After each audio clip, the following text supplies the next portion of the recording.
Coming up, an 80s guitar hero had his gear set up in a studio when a film composer asked him to play a blazing solo for an upcoming movie over a track he had.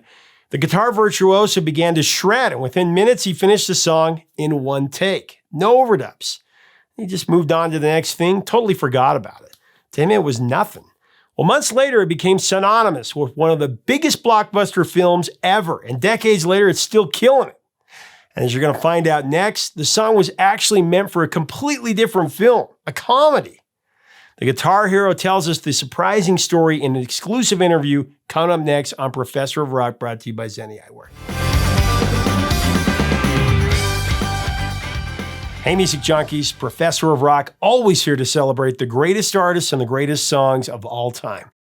You know, if you remember the days going to the video store and spending more time trying to pick out a movie than the actual runtime of the film that you end up with, you're going to dig this channel. 24/7 nostalgia. Make sure to subscribe below by clicking on the red button. That way you'll never miss out on our daily history fest. We have interviews straight from the legends all the time. Make sure to check out our additional footage on Patreon. This is where you can become an honorary producer and help us to keep this a daily channel. So I'm really excited to bring you another episode from our series Revelations. This is where featured artists reveal rare stories about their biggest songs along with fascinating insight about their careers. Things that you won't find anywhere else, I promise you. Now, in this installment of Revelations, we're going to go behind one of the most famous film instrumentals of the 80s with the man that ripped out a guitar solo for the ages. Steve Stevens, Billy Idol's guitar slinger who helped write many of Billy's best hits, including Rebel Yell, Eyes Without a Face, Flesh for Fantasy, to name a couple.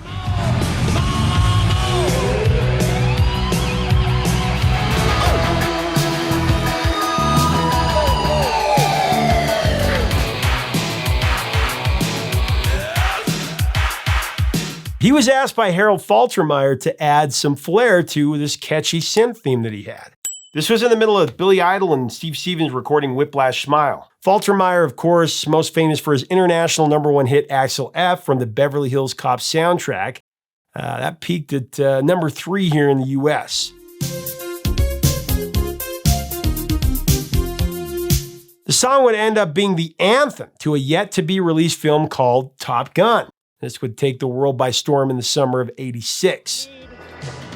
The need for speed. It's hard to believe that the Top Gun theme would be considered for any other film not called Top Gun or about jets. The song was actually first conceived for the Chevy Chase classic comedy Fletch. They call him Fletch. Fletch! Fletch! Fletch, F. Fletch. The melody that has become as iconic as any film score or song was going to be used in a dream sequence for Chevy Chase in Fletch. You know, this is where he was daydreaming about playing for the Los Angeles Lakers. Fletch comes in, puts the ball through the legs. What a great play, and he puts it up and in, and the Lakers have... But then as the story goes, Billy Idol happened to hear Faltermeyer messing around with it in the recording studio where, you know, he were recording, I think it was next door. And Billy casually walked in and said, "That's great. That song is really good. You should use it for Top Gun."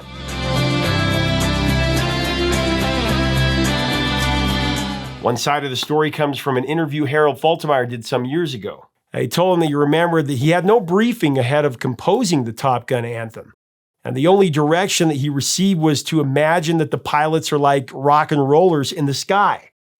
He'd go on to say that it was a rare situation where I composed the theme before the movie was shot. And that's usually how it's done. I remember Kenny Loggins has told me that about Footloose. Apparently, though, the anthem saw its first action when he was having dinner with Top Gun producers Don Simpson and Jerry Bruckheimer. They wanted to hear it. And Faltermeyer told them that he hadn't recorded it yet, but the two producers were insistent. So they went over to Faltermeyer's studio. I guess they had actor Tom Cruise with them as well. And Faltermeyer sat down at a piano and played it for all 3 of them.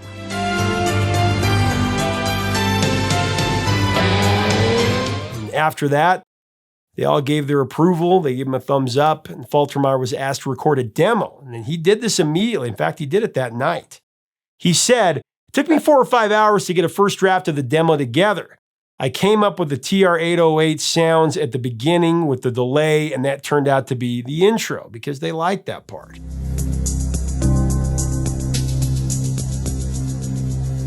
tailored it and put more stuff on it.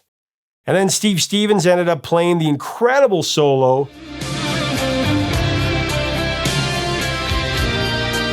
And then it became the stuff of a legend, of course. And the word is, it's in the sequel, Maverick.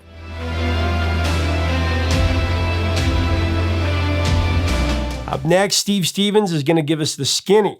Now, as we go into this interview about this song, I do want to mention our amazing sponsor, Zenni, that helps us keep the music alive.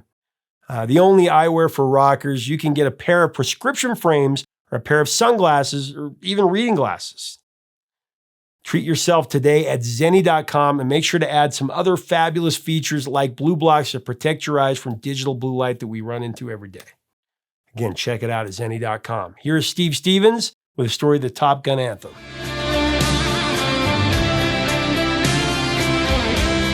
The theme to the motion picture Top Gun anthem, I mean, every kid my age remembers that. That really probably more than any track on the Top Gun soundtrack, that was the one that we played all the time. I don't know why. It just had that in that time. I mean, it's not because we're like military or anything, we want to join the military. We want to, but that song, the guitar solo in that,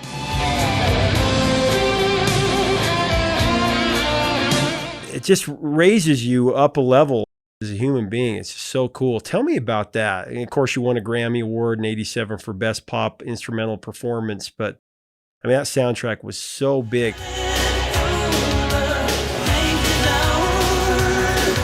I mean, to be Bad, and then with what Billy Idol was doing, and then with Moni Moni hit number one, and then Top Gun soundtrack. I mean, you were everywhere that year, but tell me about that.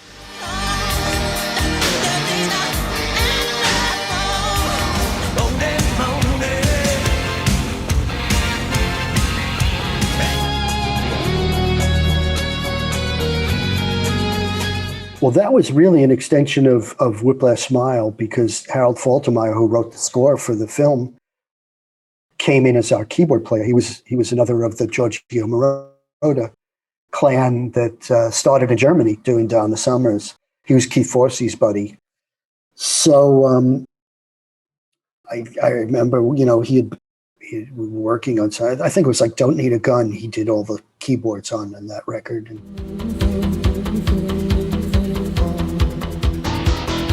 And he said, I want to show you something. And I'm working on this movie with Tom Cruise, Top Gun. It's about this flying school. And he had the video, showed me the video. And back then, it's like, I mean, now you look at the aerial footage, we're so used to CGI, but back then it looked really cool. Wow, this is revolutionary. Film in this school is about combat. And he said, yeah, I've got this theme and I'd like you to play guitar on it. He said, maybe we'll do it over the weekend after the Billy Idol session. So we finished the session. I think it was about 10 p.m. And then they put the multi-track tape on and he had the melody and it was all written.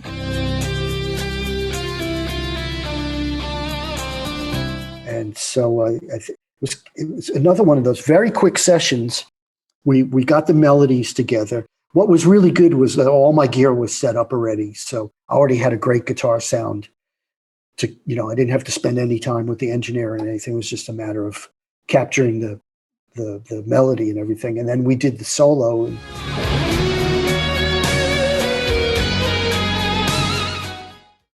I kind of forgot about it, because it was at the end of the day, it was just a 2-hour session or whatever. And then, by Monday, we're back into doing Whiplash Smile. And then Harold moved on, he finished his keyboards. And I think he was only with us for about a week.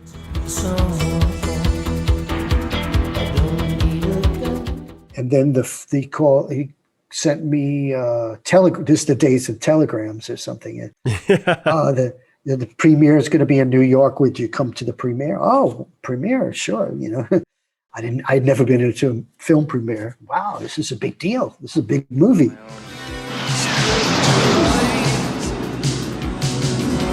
And I remember we're sitting together, and I knew the music, and it's building up, and it's the scene where the jet is coming up out of the aircraft carrier.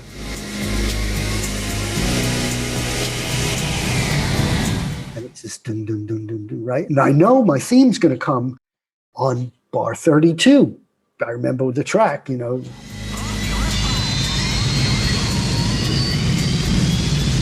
Da, da, da, it's about to come up. Da, da, da. And right before the guitar comes in, it cuts to Danger Zone.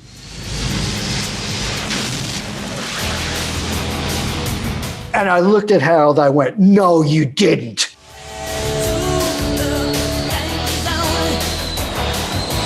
He goes, it's the producers. I go, those bastards. And I'm waiting. And so I had to wait till 45 minutes into the movie when my guitar suddenly appears. And I'm pissed off. Harold, let me down. It's supposed to come at the beginning. And but then by then it was, you know, we did the video. I was half joking. I didn't expect anything. You know, I was just kidding about it, you know. But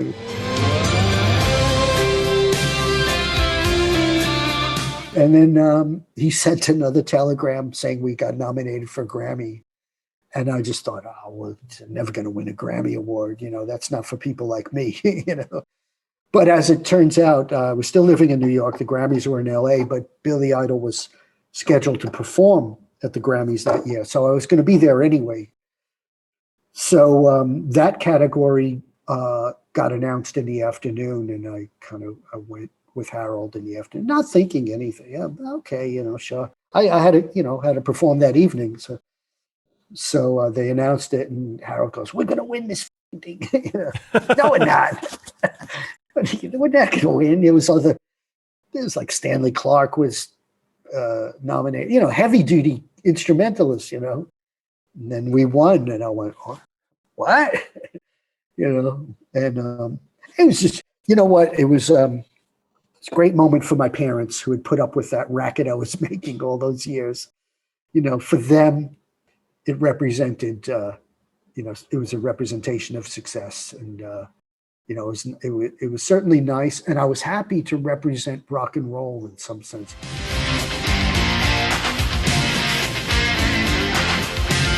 Because instrumental performances of rock and roll people didn't happen back then.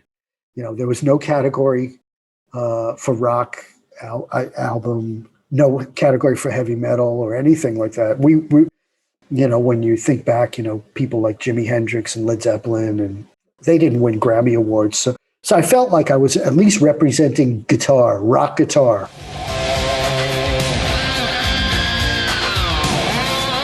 But, well, and to have it it means something so many years later to people, because Top Gun 2's coming out. It's interesting because you can't think of Top Gun without those two songs, Danger Zone and the Top Gun theme. Those are the two. Even though Take My Breath Away did well, but you don't really. That was the other one.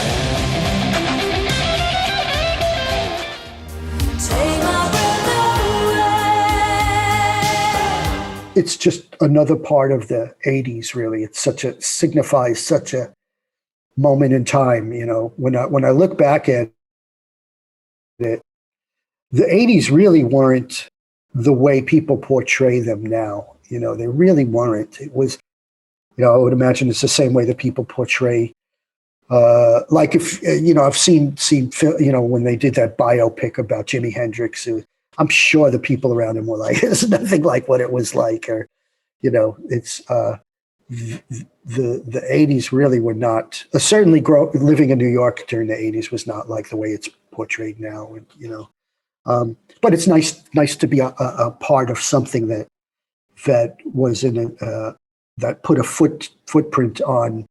When you think of the 80s and you think of Top Gun, it's definitely, you know, part of the pop culture at this point.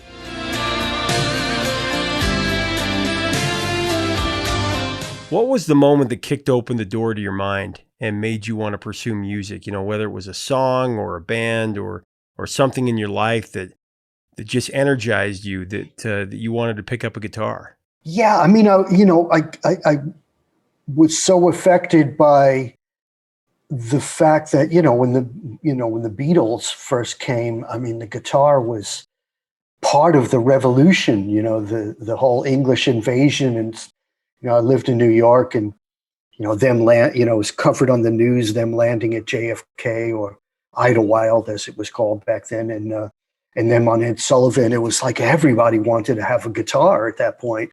But I was quite young. I mean, fortunately, my dad brought home he paid $17 for it, for a piece of crap little guitar. And he brought it home for himself. But, hardworking guy that he was, he didn't have time for it. By the time he ate dinner, he watched a little TV, Star Trek, and went to bed. So, Yeah. So the guitar ended up in my bedroom, and I have an older brother of 5 years, and a lot of his friends played guitar.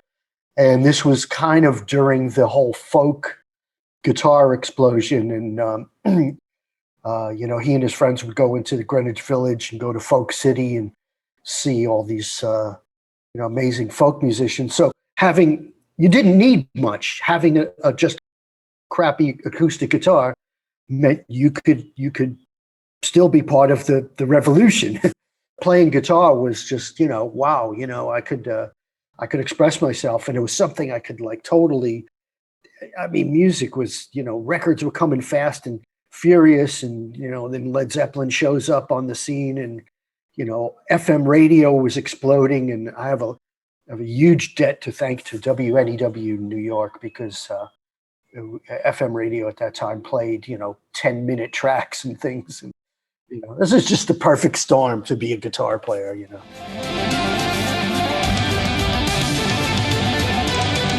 I want to recognize your solo albums too. You have so many great solo albums. Thank you so much for this interview. It's been such a great honor. Yeah, my pleasure. Absolute pleasure. Yeah. And I guess we have a mutual friend in Ryan Roxy, because he said, he sent the initial email, and then he followed it up. Did you talk to him yet? So he's definitely in your corner. Yeah, he's a great guy. He had me on his podcast, and I'm just always trying to get the stories behind the songs and get them out there for people to enjoy, and they're going to love this. So, awesome. But thank you so much for indelible contributions to the rock era, really, and all the great music that you performed and created. And it's been a vital part of the soundtrack of our lives. So we really appreciate it. Thank you much. Thank you, man. Thank you. Thank you very much.